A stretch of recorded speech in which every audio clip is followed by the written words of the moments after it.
Good evening student, कैसे हैं आप सभी लोग। देखिए, आज का ये वीडियो जो मैंने बनाने जा रहा हूँ बहुत ही मस्ट वीडियो है। चाहे क्लास 9th हो, चाहे क्लास 10th हो, और चाहे क्लास 11th हो, और चाहे क्लास आपकी 12th क्यों ना हो। आज हम इस वीडियो के माध्यम से आपको फॉर्मूले बनाना सिखाऊंगा और कैसे परमाणु पर धनावेश और ऋणावेश आ जाता है। कैसे ये जो परमाणु लिखे, धनावेश परमाणु, ऋणावेश परमाणु लिखे हुए हैं, धनावेशित आयन और ऋणावेशित आयन लिखे हुए हैं, तो ये कैसे आते हैं, इसे हम कहते हैं बेसिक केमिस्ट्री। तो इस बेसिक केमिस्ट्री में आपको हम फॉर्मूले बनाना सिखाएंगे और हाइड्रोजन से लेकर जिंक तक के परमाणु क्रमांक, परमाणु भार सिखाएंगे, और धनावेशित आयन और ऋणावेशित आयन कैसे बनते हैं आप लोगों को हम इसमें ये भी सिखाएंगे, और तत्वों का इलेक्ट्रॉनिक कॉन्फ़िगरेशन, इलेक्ट्रॉनिक विन्यास कैसे किया जाता है हम आपको ये भी सिखाएंगे। तो बच्चों, ये जो है आपकी क्या है, बेसिक केमिस्ट्री। आज हम बेसिक केमिस्ट्री की चर्चा करेंगे। भाई, एक सीधी सी मैं बात बता दूं, जब मुझे कोई विषय नहीं आता है, जैसे जब आप लोग छोटे थे तो आपको तो ABCD नहीं आती थी, तो आपको सिखाया जाता था कि भाई A for Apple, B for ball और C फॉर कैट होता है ना। और छोटे आ से अनार, बड़े आ से आम होता है। ठीक इसी प्रकार से केमिस्ट्री को समझने के लिए, केमिस्ट्री को पढ़ने के लिए हमें बेसिक केमिस्ट्री का कॉन्सेप्ट हमें बहुत अच्छी तरीके से आना चाहिए। इसको थोड़ा आपको याद भी करना पड़ेगा। भाई, ये स्टार्टिंग है, अगर हम इन चीज़ों को याद कर लेंगे तो वेरी मस्ट बहुत अच्छा रहेगा, बहुत ही बढ़िया रहेगा। आप लोग इसे बहुत अच्छी तरीके से समझ जाएंगे और बहुत सिंपल आपको केमिस्ट्री लगेगी, है ना। तो देखिए, मैंने आपके सामने कुछ लिखा है, जिसमें से सबसे पहले लिखा है धन आवेशित आयन। तो कौन कौन से रसायन विज्ञान में जो तत्व हैं जो धनावेशित होते हैं, और कौन कौन से कैसे ये होते हैं, ऋणावेशित होते हैं। ये धनावेशित इन पर कैसे आते हैं, इस पर धनावेश का प्लस का आवेश एक क्यों आता है, दो क्यों नहीं आते हैं, Na पर प्लस आवेश क्यों आता है, K पर प्लस आवेश ही क्यों आता है, Ca प्लस प्लस ही क्यों होता है, Cu प्लस प्लस और Cu प्लस ही क्यों होता है। ये सारे कॉन्सेप्ट मैं अभी आपको आगे इसी वीडियो में बताऊंगा, ठीक है।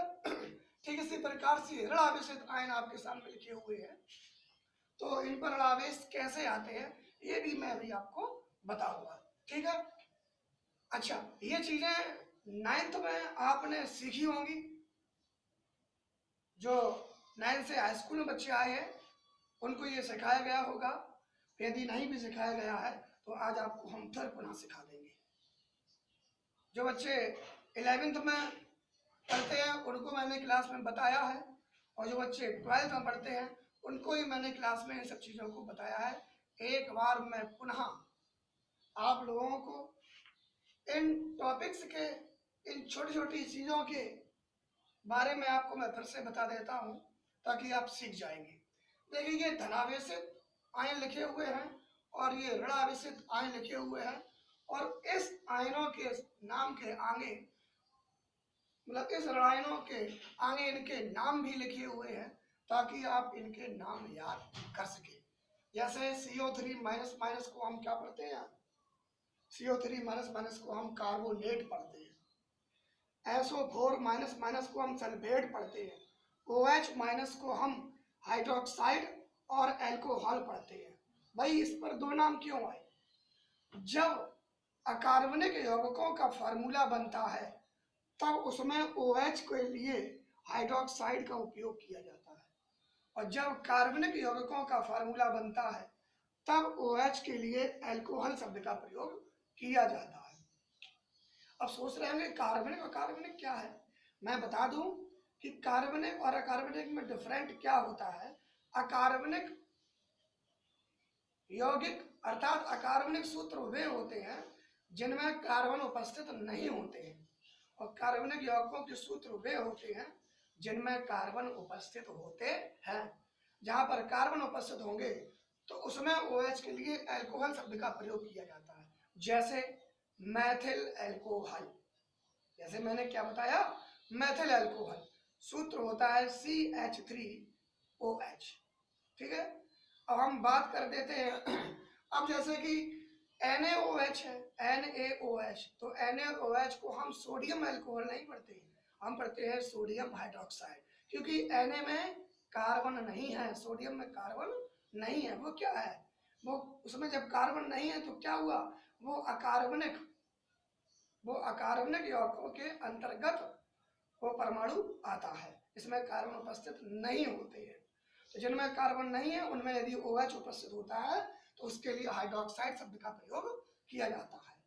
अब आता है Cl- को पढ़ते हैं क्लोराइड, Br- को पढ़ते हैं ब्रोमाइड, I- को पढ़ते हैं आयोडीन, फ्लोराइड माइनस को पढ़ते हैं F- को पढ़ते हैं फ्लोराइड, PO3- को पढ़ते हैं फॉस्फेट। क्या पढ़ते हैं, फॉस्फेट। Cn- को पढ़ते हैं साइनाइड, NO3- को पढ़ते हैं नाइट्रेट, और S- को पढ़ते हैं सल्फाइड, और O- को पढ़ते हैं ऑक्साइड पढ़ते हैं। ठीक है बच्चों, चलिए ये आप इसे नोट कर लेंगे। अब आपको हम बताते हैं कि फॉर्मूले का निर्माण कैसे किया जाता है। ठीक है, बहुत ही सिंपल है, बहुत ही सरल है।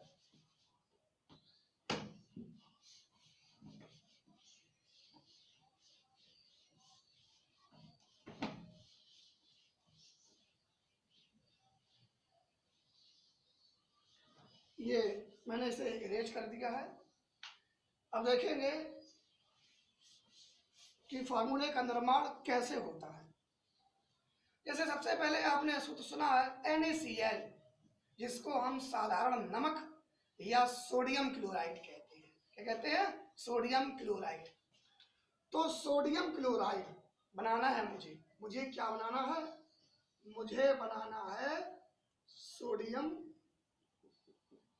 क्लोराइड बनाना है। क्या बनाना है हमें, सोडियम क्लोराइड। तो सोडियम क्लोराइड बनाने के लिए क्या लिखेंगे, Na+। भाई सोडियम पर आवेश क्या होता है, Na+, ये तो आवेश होता है Na+, और Cl पर आवेश कितना होता है, माइनस। ये तो हो गया। क्लोराइड पर माइनस क्या होता है, क्लोराइड पर आवेश होता है माइनस। तो जब तक आपको धनावेशित और ऋणावेशित आयन अच्छे तरीके से लर्न नहीं होंगे आप फॉर्मूले को नहीं बना सकते हैं। भाई ये थोड़ा सा हमें याद करना पड़ेगा। तो Na पर धनावेश आता है और Cl पर ऋणावेश आता है, तो इनके आवेशों का हम कैंची गुणा कर देते हैं। ये आवेश यहाँ पर और ये आवेश यहाँ पर, तो आपका फॉर्मूला बन जाता है NaCl। क्या बन जाता है, NaCl। इस पर आवेश नहीं लिखते, क्या करते हैं, आवेश को नहीं लिखते हैं, आवेशों की संख्या लिखी जाती है। क्या लिखी जाती है, आवेशों की संख्या। इस पर कितना आवेश है, 1, तो यहाँ पर 1 आना चाहिए। इस पर आवेश कितना है, 1, तो यहाँ पर भी 1 आना चाहिए। लेकिन प्यारे बच्चों, कभी भी घातांक 1 नहीं आता है। ठीक है, ध्यान रखना, कभी भी घातांक क्या होता है, 1 नहीं आता है। तो हम ये लिखे क्या करेंगे, इसको हटा देते हैं। तो ये क्या बन गया, NaCl। अब हम बात करते हैं हाइड्रोजन क्लोराइड। ये समझ में आया होगा भैया, Na पर आवेश प्लस का होता है, Cl पर आवेश माइनस का होता है, कैंची गुणा कर देते हैं तो NaCl बन जाता है। Na पर आवेश ऋणावेश और Cl पर आवेश धनावेश, यानी कि एक एक संख्या आती है, आवेशों को हम संख्या के रूप में लिख देते हैं। अभी आगे और समझ में आएगा। तो H पर प्लस आवेश और Cl पर माइनस आवेश, H पर प्लस आवेश और Cl पर माइनस आवेश, तो ये आवेश यहाँ पर और ये आवेश यहाँ पर, तो क्या बन जाएगा, HCl। ये हो गया हमारा हाइड्रोजन क्लोराइड। ठीक है बच्चों, अब देखिए आता है सोडियम कार्बोनेट। अभी हाल ही में हमने आपको सोडियम कार्बोनेट टॉपिक पढ़ाया था, तो देखेंगे सोडियम कार्बोनेट कैसे बनता है। कैसे बनता है सोडियम कार्बोनेट? सोडियम क्या होता है Na पर, सोडियम को लिखते हैं Na। सोडियम का प्रतीक चिन्ह होता है Na। क्या होता है? Na। और कार्बोनेट का प्रतीक चिन्ह होता है CO3। आवेश कौन सा आता है? Minus minus. वही सिस्टम बैलेंसी को, संयोजकता को हम क्या करते हैं, इनके आवेशों को हम कैशी गुणा कर देते हैं, कैशी गुणा में बांट देते हैं। तो ये आवेश यहाँ जाएगा, ये आवेश यहाँ जाएगा, तो ये क्या बनेगा? Na2। 2 क्यों हो गया? कितने आवेश है? 2। मैंने क्या कहा? आवेशों को संख्या में लिखते हैं, आवेश नहीं लगाते हैं। ये ध्यान देने वाली बात है। आवेशों को संख्या में लिख देते हैं, आवेश नहीं लगाते हैं। तो कितने आवेश थे? 2 थे, तो Na2 हो गया। CO3 आवेश कितना है? 1, तो CO3। भाई अगर हम आवेश 1 कर देंगे तो ये 31 नहीं हो जाएगा, इसलिए हम इसे क्या करते हैं? आवेश घातांक 1। और मैंने बताया है कि घातांक 1 लगाने की आवश्यकता नहीं होती है, अतः इसे हम यूं ही लिख देते हैं। इसका नाम क्या हो गया? Na2CO3, सोडियम कार्बोनेट का निर्माण हो गया। हो गया नहीं हो गया? अब देखिए आपको हम और भी फार्मूले बना के दिखा देते हैं। जैसे हम बात करते हैं सोडियम सल्फेट। क्या हो गया? Sodium sulphate. तो Na पर आवेश प्लस और सल्फेट SO4 माइनस माइनस हो गया। तो ये आवेश यहाँ पर और ये आवेश यहाँ पर, तो बच्चों क्या आ जाएगा? Na2SO4। भाई SO4 पर एक आवेश जाएगा, तो एक आवेश उस पर नहीं लिखा जाता है। ठीक है बच्चों। अब बात करते हैं कैल्शियम सल्फेट की। क्या बात करते हैं? कैल्शियम सल्फेट की। कैल्शियम पर आवेश कितना होता है? धन के 2 आवेश Ca++ और SO4 पर माइनस माइनस। समझोगे? तो ये आवेश यहाँ पर और ये आवेश यहाँ पर, तो क्या होगा? Ca2 और ये क्या होगा? SO4 का होल ट्वाइस।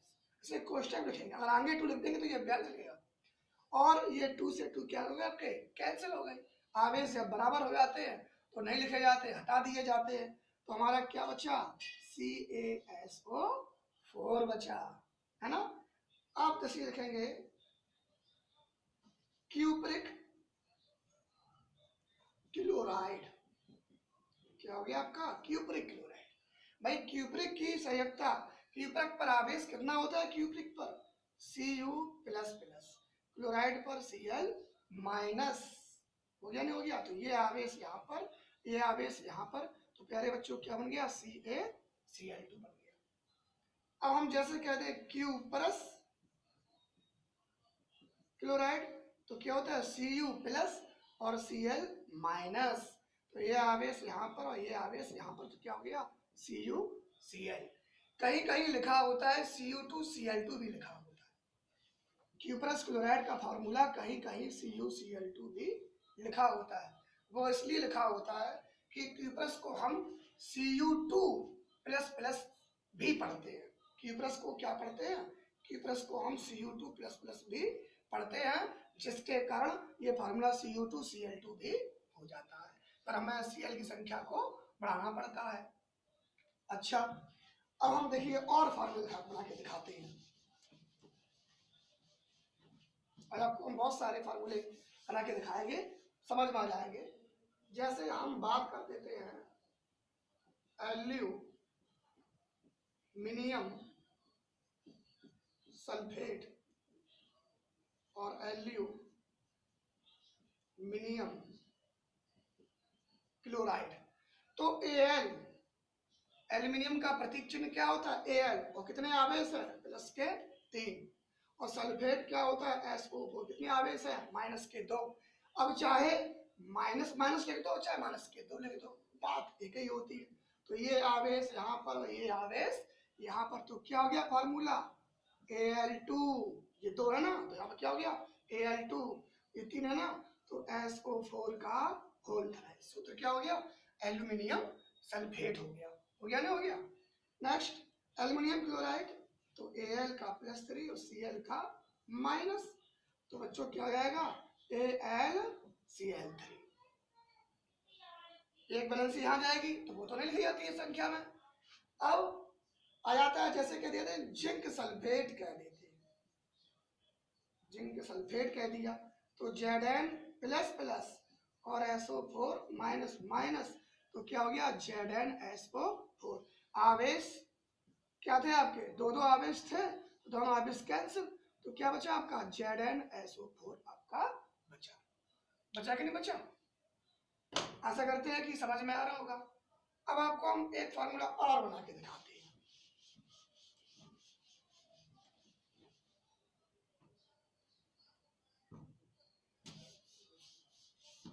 जैसे क्या देते हैं सोडियम हाइड्रोक्साइड, सोडियम हाइड्रोक्साइड, तो क्या होता है Na+, और हाइड्रोक्साइड के लिए क्या आता है माइनस। हो गया भाई, तो क्या बन जाएगा, ये वैलेंसी यहाँ और ये वैलेंसी यहाँ, इसको पढ़ते हैं NaOH, बन गया सोडियम हाइड्रोक्साइड। या इसका नाम दूसरा क्या होता है, इसका दूसरा नाम होता है कास्टिक सोडा। क्या होता है, कास्टिक सोडा नाम हो जाता है।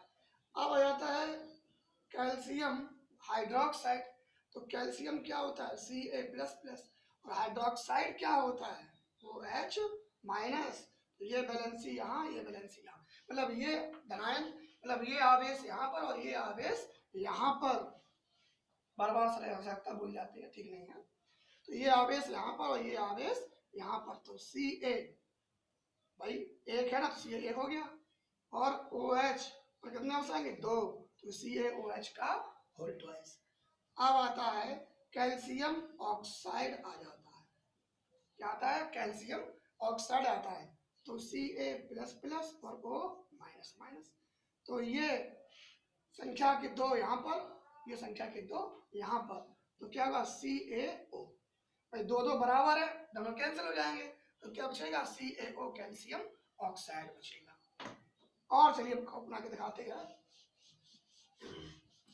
अब हम सिखाते हैं आपको फिटकरी का, सिखाते हैं क्या, सिखाते हैं आपको फिटकरी का। फिटकरी देखिए, फिटकरी का फार्मूला तो बड़ा होता है, बहुत सी जगह जानते हैं, लेकिन फिटकरी क्या है, एक साधारण नाम है। फिटकरी क्या है, एक साधारण नाम है। भाई हम लोग बाजार में जाते हो तो दुकान पे कहते हो कि भाई साहब हमें NaCl दे देना, ये कहते हो, नहीं कहते हो, क्या कहते हो नमक दे दो, लेकिन नमक का फार्मूला क्या होता है NaCl। क्या होता है, नमक का फार्मूला होता है NaCl। ठीक इसी प्रकार से फिटकरी का फार्मूला क्या होता है, पोटेशियम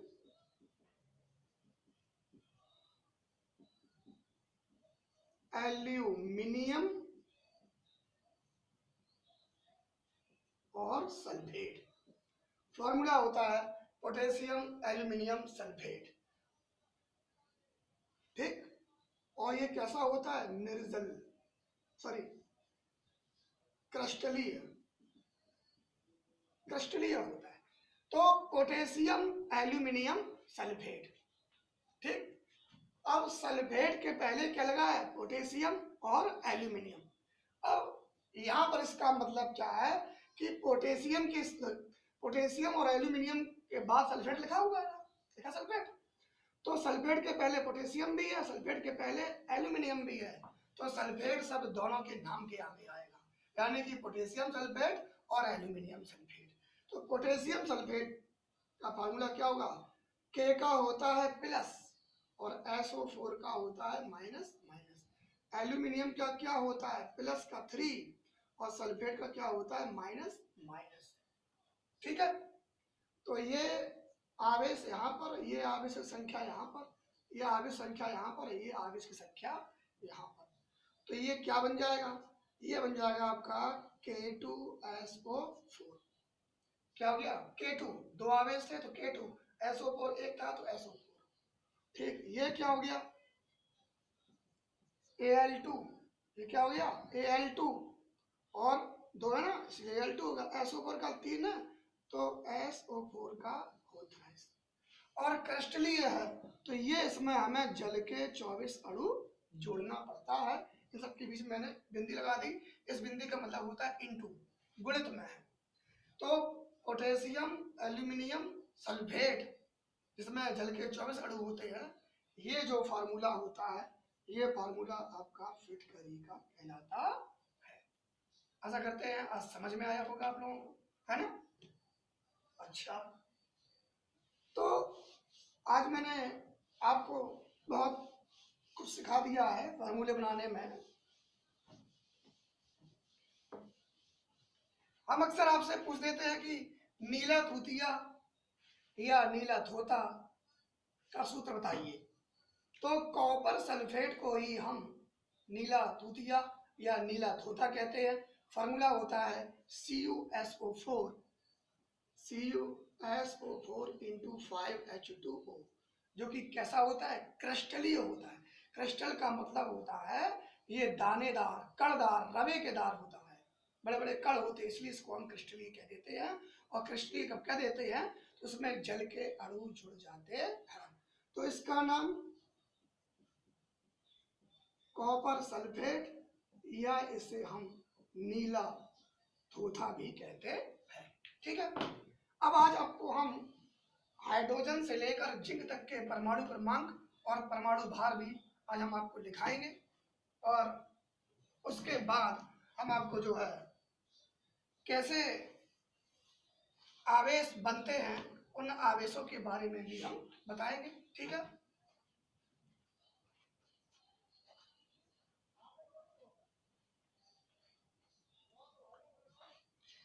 देखिए बच्चों, भाई हम लोगों की भी एनर्जी खत्म हो जाती है, ठीक इसी प्रकार से हमारे इस मार्कर की भी एनर्जी खत्म हो गई है।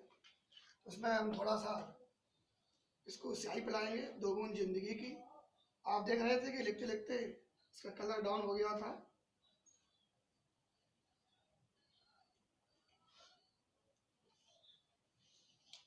अब हम आपके सामने हाइड्रोजन से लेकर जिंक तक के परमाणु क्रमांक और परमाणु भार लिखेंगे, और आप इनको नोट कर लेंगे।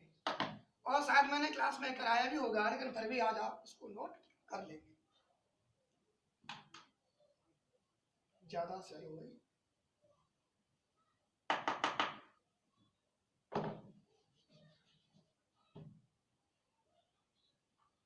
तो हाइड्रोजन का परमाणु क्रमांक 1 और परमाणु भार 1, भाई ये जो होते हैं ये कहलाते हैं परमाणु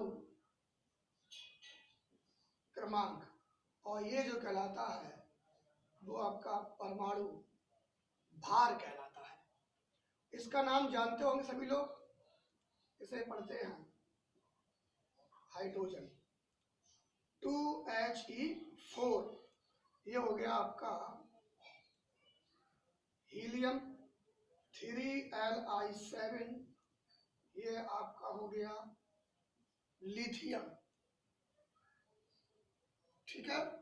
अब आपका आता है 4Be9, ये आपका आता है बेरिलियम। और 5B11 आता है, इसे पढ़ते हैं बोरॉन। 6C12 आता है, इसे पढ़ते हैं कार्बन। और 7N14 आता है, इसे पढ़ते हैं नाइट्रोजन। और 8O16 आता है, इसे पढ़ते हैं ऑक्सीजन। बहुत अच्छे तरीके से हमने क्लास में आप लोगों को बताया है। और इसके बाद आता है 9F, तो ये क्लोरीन होता है। 9F19, इसे पढ़ते हैं क्लोरीन। और 10Ne20, इसे पढ़ते हैं नियोन पढ़ते हैं। अब 11Na23, इसे पढ़ते हैं सोडियम। भाई हम आपको बता दें, जैसे कि ये फॉर्मूले लिखे हुए हैं तो इनके हिंदी नाम जो है, अगर हम इसका इंग्लिश बनाएं उसी का पहले अक्षर के नाम से आता है। H for hydrogen, He for helium, Li for lithium और Be for beryllium, B for boron, C for carbon.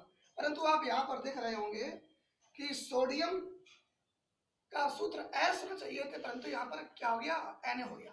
भाई ये लैंग्वेज का फर्क होता है।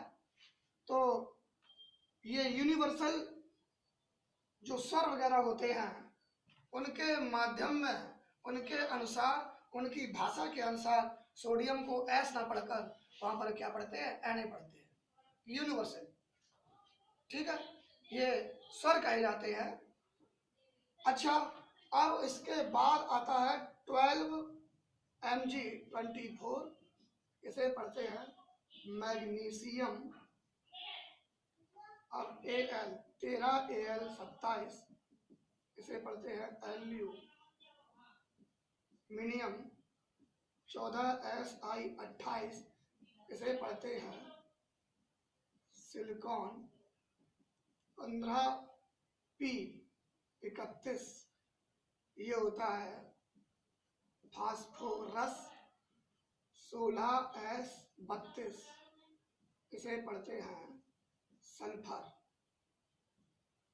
17Cl35.5, इसे पढ़ते हैं क्लोरीन।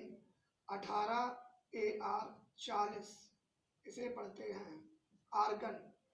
और 19K39, इसे पढ़ते हैं पोटेशियम। और 20Ca40, इसे पढ़ते हैं कैल्शियम। 21Sc, ये क्या है आपका, स्कैंडियम है। 45, ये होता है स्कैंडियम। और 22Ti22, टाइटेनियम का होता है यहाँ पर 48, इसे पढ़ते हैं टाइटेनियम पढ़ते हैं। 23V वेनेडियम, तो यहाँ पर आता है 51 वेनेडियम पढ़ते हैं।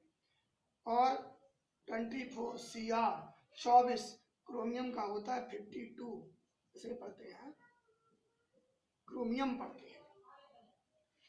अब 25 आता है Mn मैग्नीज का होता है 55, इसे पढ़ते हैं मैग्नीज। 55 हो गया है ना।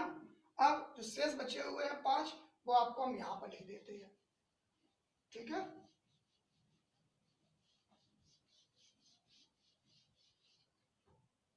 तो 26Fe 56, इसे पढ़ते हैं आयरन, या इसे हम क्या पढ़ते हैं, लोहा पढ़ते हैं। 27 कोबाल्ट आता है, क्या आता है, कोबाल्ट, ये 59 हो गया।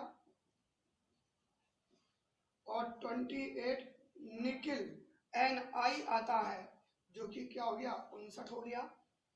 ठीक है, उसके बाद इसे पढ़ते हैं निकिल। इसके बाद 29 63.5, ये आता है आपका कॉपर, या इसे हम तांबा भी कहते हैं। और 30 Zn65, ये हमारा क्या होता है, जिंक कहलाता है। तो बच्चों, हमने आपके सामने ये 1 से लेकर 30 तक के परमाणु क्रमांक, परमाणु भार लिख दिए हैं। आप इनको स्टडी करेंगे। देखिए, ये वैसे तो पूरे 1 से लेकर 118 तक है, लेकिन मैंने 1 से लेकर 30 तक इसलिए लिखे हैं कि मुख्यतः मोस्टली इन्हीं का प्रयोग हर जगह होता है। कुछ और नए आते हैं तो उसी टाइम उसे हम पढ़ के याद कर लेते हैं, है ना।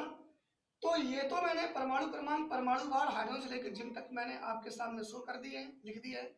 अब हम आपको बताएंगे कि जो मैंने अभी आवेश लिखे थे, धनावेश और ऋणावेश लिखे थे, तो इन तत्वों पर धनायन अर्थात सोडियम परमाणु से आयन कैसे बनते हैं। अब मेरे कहने का मतलब है कि तत्व जो है वो परमाणु से आयन में कैसे परिवर्तित हो जाता है और उस पर कैसे धनावेश और ऋणावेश आ जाते हैं, किस पर धनावेश आता है और किस पर ऋणावेश आता है। ठीक है, आज आपको हम ये सिखाएंगे। ये सारी चीजें बेसिक केमिस्ट्री के अंतर्गत ही आती हैं। और ये 9th में शायद आपको सिखाया गया होगा कि तत्वों पर आवेश कैसे प्राप्त करते हैं, कैसे आते हैं। एक नियम का नाम सुना होगा, अष्टक नियम। कौन सा नियम? अष्टक नियम। भाई अष्टक नियम का मतलब ये होता है कि प्रत्येक तत्व के बाह्यतम कक्षा में 8 इलेक्ट्रॉन होना चाहिए, केवल और केवल 8 इलेक्ट्रॉन होना चाहिए। अब 8 इलेक्ट्रॉन को करते कैसे हैं? यदि बाह्यतम कोश में इलेक्ट्रॉन ज्यादा है तो हम निकाल देते हैं, और कम है तो हम उन्हें ग्रहण कर लेते हैं। ठीक है। अच्छा, एक सिस्टम और होता है। एक वैज्ञानिक हुए बोरबरी। तो बोरबरी के अनुसार, वैज्ञानिक कौन से हुए आपके? बोरबरी के अनुसार जो तत्वों का इलेक्ट्रॉनिक विन्यास किया जाता है के अनुसार, जो तत्वों का इलेक्ट्रॉनिक विन्यास किया जाता है, तत्वों का इलेक्ट्रॉनिक विन्यास जो किया जाता है, वो जानते हो कैसे किया जाता है? इसका क्रम होता है करने का। 2,8, 8, 18, 18 और 32। 2,8, 8, 18, 18, 32। तो हम इलेक्ट्रॉनिक विन्यास जो करते हैं वो इस क्रम में करते हैं। किस क्रम में करते हैं? इस क्रम में करते हैं। तो इस क्रम को KLMN SPQRST भी कहा जाता है। और एक न्यू स्टैंडर्ड में आह्वा नियम के अनुसार इस क्रम को SPDF कक्षक में भी बांटा जाता है। आपने परमाणु की संरचना पढ़ी होगी। भाई नाभिक में क्या होता है? नाभिक में हमारा न्यूट्रॉन और प्रोटॉन होता है, उसके चारों ओर वृत्तीय गति में इलेक्ट्रॉन परिक्रमा लगाते हैं। ठीक है। तो ये परमाणु है, ये पूरा क्या है? परमाणु। ये परमाणु का पहला कोष हो गया K, दूसरा कोष हो गया L, तीसरा कोष हो गया M, और एक और कोष आ जाता है तो ये कोष कैसा हो गया? N। तो 2, 8, 8, 18, इसी प्रकार से, ठीक इसी प्रकार से जैसे जैसे इलेक्ट्रॉनों की कक्षा बढ़ती चली जाएगी वैसे वैसे इलेक्ट्रॉनों का वितरण भी बढ़ता चला जाएगा। तो पहली कक्षा में अधिकतम 2 इलेक्ट्रॉन, दूसरी कक्षा में अधिकतम 8 इलेक्ट्रॉन, फिर तीसरी कक्षा में अधिकतम 8 इलेक्ट्रॉन, फिर 18। ये क्रम आपका चलता रहता है। अब देखिए चलते हम, अब हम चलते हैं किसकी तरफ? अब हम चलेंगे आपके इलेक्ट्रॉनों का वितरण कैसे किया जाता है और उन पर आवेश कैसे आते हैं, अब आपको हम बताते हैं। ध्यान रखना है कि 2, 8, 8, 18, 18, 32 इसी क्रम के अनुसार इलेक्ट्रॉनिक विन्यास किए जाते हैं। चलिए सबसे पहले हम बात करते हैं हाइड्रोजन की। हाइड्रोजन की बात करते हैं। किसकी बात करते हैं? हाइड्रोजन की। अब हाइड्रोजन का परमाणु क्रमांक कितना होता है? 1। हाइड्रोजन का परमाणु क्रमांक कितना होता है? 1। तो इलेक्ट्रॉन कितना आ गया? 1। अब इस पर 2 तो है ही नहीं, 1 है। क्या है? 2 तो है नहीं, 1 है। तो यही कहा गया है, तभी तो कहते हैं कि आवर्त सारणी में हाइड्रोजन एक ऐसा तत्व है, आवर्त सारणी में हाइड्रोजन एक ऐसा तत्व है जो धनावेशित भी होता है और ऋण आवेशित भी होता है। कैसा होता है? धनावेशित भी होता है और ऋण आवेशित भी होता है। यदि यह पहले वर्ग में आता है तो ये धनावेश कहलाता है, धनावेश कहलाता है।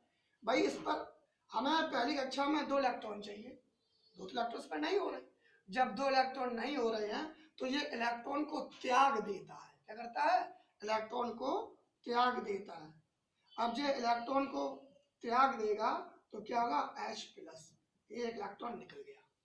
यदि इस इलेक्ट्रॉन को निकाल दिया तो इस पर क्या आ गया, प्लस आ गया। भाई हम किसी चीज को त्यागते हैं, किसी को हम रुपए देते हैं तो हम धनी कहलाते नहीं कहलाते। यदि हम किसी को इलेक्ट्रॉन दे रहे हैं तो हम धनी कहलाएंगे, और धनी कहलाएंगे तो हम प्लस आवेश का प्रयोग करते हैं। यदि किसी से हम इलेक्ट्रॉन ले रहे हैं तो हम ऋणी कहलाएंगे, तो इस पर आवेश ऋणावेश का लगता है। तो मैंने क्या किया, जब इस पर 2 इलेक्ट्रॉन नहीं हो सकते हैं तो ये इलेक्ट्रॉन को त्याग देता है। यदि ये इलेक्ट्रॉन को त्यागता है, यदि ये इलेक्ट्रॉन को त्यागता है, इलेक्ट्रॉन को निकाल दिया, तो हाइड्रोजन आयन कैसा हो गया, हाइड्रोजन धनायन हो गया। और यदि ये इलेक्ट्रॉन को ले ले, हाइड्रोजन को कितना इलेक्ट्रॉन होता है, एक होता है। यदि इलेक्ट्रॉन को ले ले मतलब एक इलेक्ट्रॉन को उसमें हमने और जोड़ दिया, तो ये क्या हो जाएगा, H माइनस हो जाएगा। क्या हो जाएगा, H माइनस।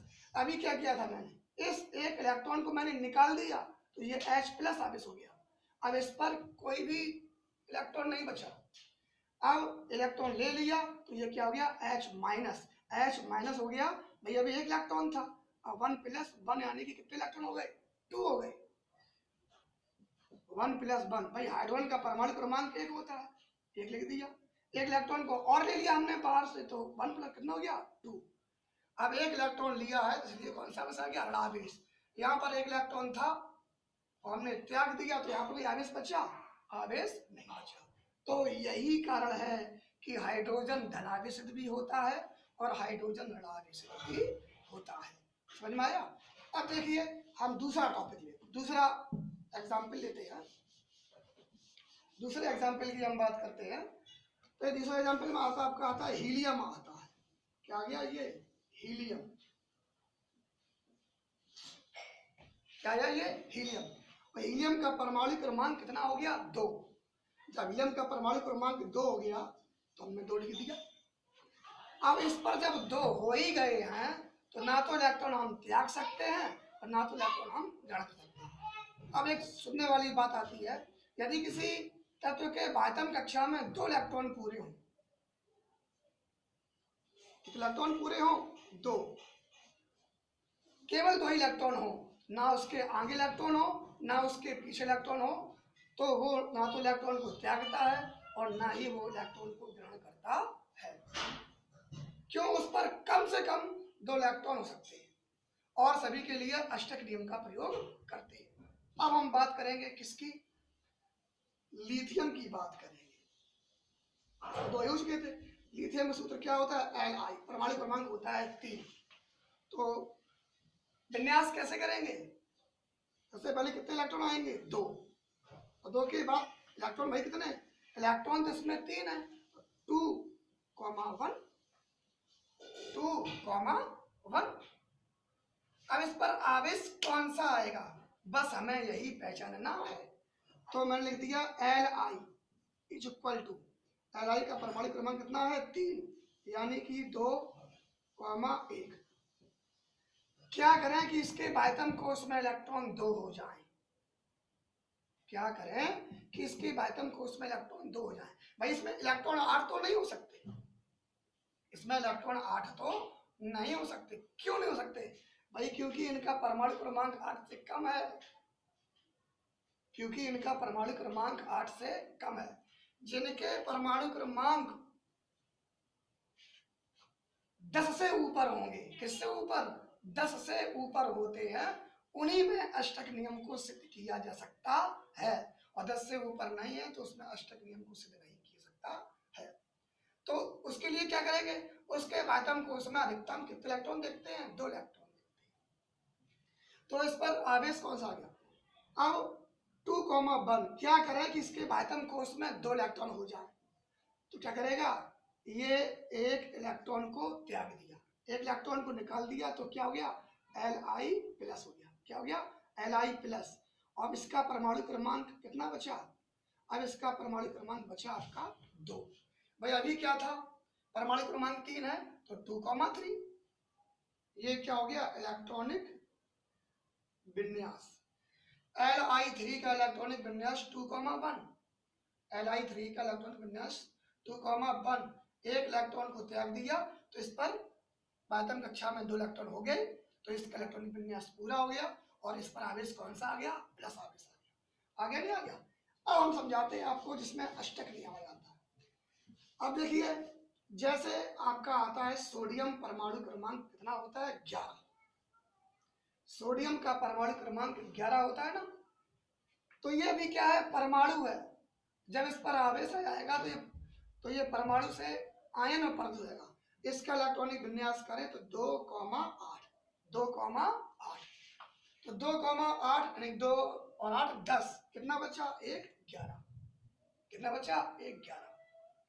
तो इस पर आवेश जब आएगा जब ये बातम को उसका इलेक्ट्रॉन त्यागेगा। क्यों त्यागेगा, जबरदस्ती है कि, हाँ जबरदस्ती है। प्रत्येक तत्व के बाह्यतम कोश में 8 इलेक्ट्रॉन होना चाहिए। जैसे इस पर 8 इलेक्ट्रॉन होते हैं तो उस पर धनावेश भी आ सकते हैं और उस पर ऋणावेश भी आ सकते हैं।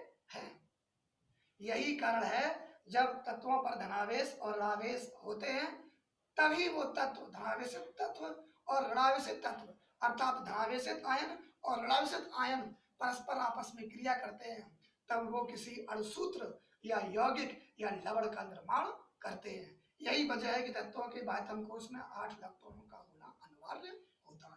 तो सोडियम का परमाणु क्रमांक कितना हो गया, 2,8,1।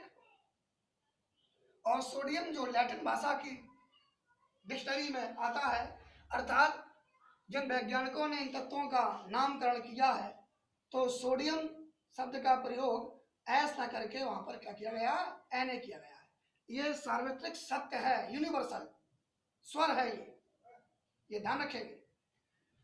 तो 2,8 क्या करें कि इसमें 8 इलेक्ट्रॉन हो जाए, वेरी सिंपल, 1 इलेक्ट्रॉन को त्याग दो, 1 इलेक्ट्रॉन को मैंने निकाल दिया तो ये क्या हो गया, Na प्लस, कितना बचा, 2,8 बचा, कितना बचा, 2,8। ये क्या था, इलेक्ट्रॉनिक विन्यास था। इसका विन्यास 2,8,1 हो गया। जब 1 इलेक्ट्रॉन को त्याग दिया तो Na प्लस, तो इलेक्ट्रॉन कितने बचे, 2,8। तो बाह्यतम कोश में 8 इलेक्ट्रॉन हो गए, हो गया पूरा। अब हम बात करते हैं एल्यूमिनियम की, Al13, तो 2,8,3 2,8,3। क्या करें कि इस पर बाह्यतम कोश में 8 इलेक्ट्रॉन हो जाए, क्या करें कि इसमें बाह्यतम कोश में 8 इलेक्ट्रॉन हो जाए, तो Al प्लस प्लस प्लस के 3 हो गए, यानी कि कितने इलेक्ट्रॉन निकल गए, आपके 3 इलेक्ट्रॉन निकल गए। तो यहाँ पे क्या बचा, 2,8, क्या बचा यहाँ पर, 2,8। इसका Al13 का इलेक्ट्रॉन बना 2,8,3 और Al+3 का बना 2,8। क्यों 2,8, क्योंकि बाह्यतम कोश के 3 इलेक्ट्रॉन मैंने त्याग दिए तो ये 2,8 हो गए। अब आप सोच रहे होंगे इसी प्रकार हम 4 को त्याग देंगे, इसी प्रकार हम 5 को त्याग देंगे, तो यह भ्रम में बता देता हूं। अष्टक नियम करने के लिए, किसी भी तत्व में अष्टक नियम करने के लिए, किसी भी तत्व में बाह्यतम कोश में 8 इलेक्ट्रॉन करने के लिए हम अधिक से अधिक 4 इलेक्ट्रॉन को त्याग सकते हैं, अधिक से अधिक 4 इलेक्ट्रॉन को त्याग सकते हैं और अधिक से अधिक 4 इलेक्ट्रॉन को हम ग्रहण भी कर सकते हैं। अब जैसे हम बात करते हैं सिलिकॉन, परमाणु क्रमांक कितना होता है, 14, 2,8,4। और क्या बनाना है मुझे, बाह्यतम कोश में 8 करने हैं, तो 2,8। जब 2,8 करेंगे 4 इलेक्ट्रॉन त्याग देंगे, माइनस का 4 इलेक्ट्रॉन, माइनस का 4 इलेक्ट्रॉन, तो ये क्या हो गया, प्लस के 4 आवेश आ गए। जब उन्होंने 4 इलेक्ट्रॉन निकाल दिए तो इस पर आवेश कितने आ गए, Si+4। इसे क्या पढ़ते हैं, Si+4 सिलिकॉन। इसका इलेक्ट्रॉनिक विन्यास 2,8 और इसका इलेक्ट्रॉनिक कितना हो गया, 2,8,4। तो मैंने क्या बताया कि तत्वों पर आवेश जब आते हैं जब वो इलेक्ट्रॉनों को या तो त्यागे या तो इलेक्ट्रॉन को ग्रहण करें। ऐसा क्यों करें, क्योंकि प्रत्येक तत्व के बाह्यतम कोश में हमें अष्टक नियम को निर्धारित करना होता है, जिसके कारण ही तत्वों पर धनावेश और ऋणावेश उपस्थित होते हैं। तो अभी तक तो ये सबके सामने, आपके सामने हमने जितने भी दिखाए हैं ये सब धनावेश वाले आए, इन सब पर धनावेश बने हैं। अब ऋणावेश वाला हम बना के दिखाते हैं। तो ये ऋणावेश कैसे बनेगा, ऋणावेश की चर्चा करते हैं। जैसे Cl परमाणु क्रमांक कितना होता है 17, क्लोरीन है, क्या है क्लोरीन, परमाणु क्रमांक 17, और इसका इलेक्ट्रॉनिक विन्यास जो होता है 2,8,7। भाई क्या करें कि इनके बायतम कोष में 8 इलेक्ट्रॉन हो जाए, भाई 8 में हो जाए, इसमें कितना कम पड़ रहा है, एक ही तो कम पड़ रहा है, एक ही इलेक्ट्रॉन तो कम पड़ रहा है ना भाई। तो ये इलेक्ट्रॉन बाहर से ले लेते हैं। अब दूसरे बाहर से कहाँ से लाएंगे, बाजार से लाएंगे क्या, ऐसा नहीं होता भाई। ये जब किसी अन्य परमाणु से क्रिया करेगा तो ये उससे इलेक्ट्रॉन ले लेता है, इसलिए हम कह देते हैं कि इलेक्ट्रॉन इसमें बाहर से जोड़ दिया जाता है। तो Cl17 2,8,7, यदि इसमें हम एक इलेक्ट्रॉन को जोड़ दें, दिया मैंने प्लस इलेक्ट्रॉन को हम जोड़ देते हैं, तीर के पहले इलेक्ट्रॉन को जोड़ते हैं तो यह अभिक्रिया अपचयन कहलाती है, अर्थात इलेक्ट्रॉन को ग्रहण किया जाता है। तीर के पहले इलेक्ट्रॉन को जोड़ देते हैं तो यह क्रिया अपचयन कहलाती है।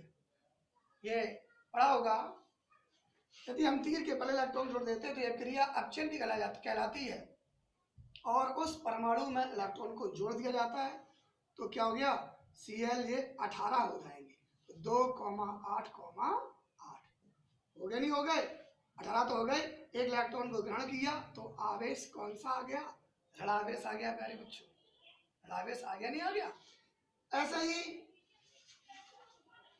आवेश अन्य परमाणुओं पर भी आ जाते हैं, इसको मैंने समझा दिया। अब आता है ऑक्सीजन का परमाणु क्रमांक होता है 8, तो 2,6, कितने 2,6।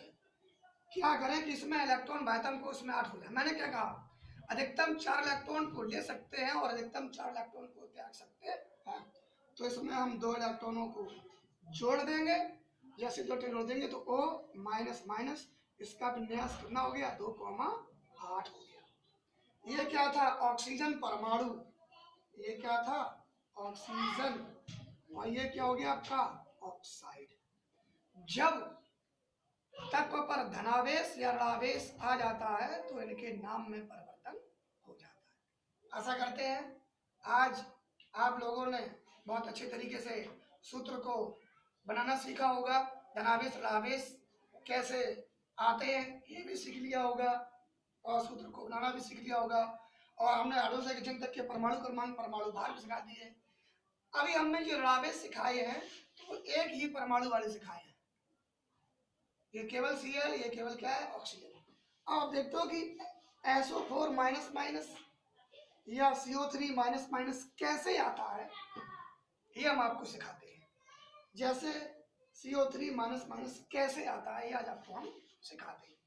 तो इनको सिखाने के लिए हम क्या करेंगे, कार्बन के परमाणु क्रमांक लिखेंगे। कार्बन का परमाणु क्रमांक कितना होता है, कार्बन का परमाणु क्रमांक होता है 6, विन्यास करें तो 2,4। कार्बन का परमाणु क्रमांक कितना है 6 है ना, विन्यास करें 2,4, तो ये बायतम कोष में कितने इलेक्ट्रॉन है 4, जब इसमें 4 और आ जाए तब इसमें कितने जाएंगे 8 हो जाएंगे।